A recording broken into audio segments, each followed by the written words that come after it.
అందరికీ నమస్కారం అండి. మా రైటర్ నాకు వాక్చాతుర్యం ఎక్కువ అని అభిమాని అన్నాడు, కానీ స్టేజ్ల మీద ఎక్కువ చాతుర్యం చూపిస్తే ప్రమాదాలు వస్తున్నాయి ఈ మధ్య.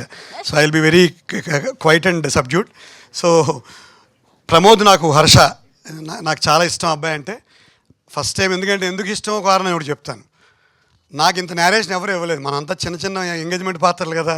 సో ఇంత మంచి నేరేషన్ ఇచ్చి కథ అంతా చెప్పి చాలా చాలా అట్రాక్టివ్గా ఉంది.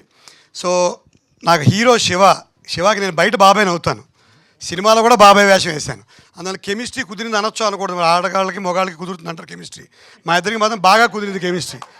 నేను బయట బాబాయ్, అతనికి సినిమాలో కూడా బాబాయ్ వేషం. సో కెమిస్ట్రీ బాగా కుదిరింది శివాకి నాకు. సో డైరెక్టర్ ప్రమోద్కి నాకు బాగా నచ్చిన కో స్టార్ అంటే రాజీవ్ కనకాల్ గారు. మా ఇద్దరికి కూడా మంచి సీన్లు ఉన్నాయి. రాజకేశ్ రెడ్డిది నాది ఇంచుమించుగా ఒక ఏడాది అటు ఇట్లో జర్నీ బాగా ఒకేసారి స్టార్ట్ అయింది. అయితే రాజు చాలా దూరం వెళ్ళిపోయాడు, ఇంకా నేను ప్రయాణం చేయాలి గట్టిగా. సో అందరికీ ధన్యవాదాలు తెలియజేస్తూ మా టీం మొత్తం అందరూ, మా డిఓపి క్రాంతికి నాకు చిన్న స్నేహం, ఇవన్నీ మా ఇమ్రాన్ డైలాగులు చెప్పేటప్పుడు వస్తాడు, మాట్లాడుకుంటాం. So it's a beautiful emotional journey. So అందరూ చూసి ఈ సినిమాని హిట్ చేయాలి. నాది 140 సినిమాలు చేసిన 6 సంవత్సరాల్లో ఇది నా 105వ సినిమా రిలీజ్ అండి. Thank you very much. Thank you అండి. మీరు ఇలానే సెంచరీల మీద సెంచరీలు కొట్టాలని మనస్ఫూర్తిగా కోరుకుంటూ ఉన్నాం.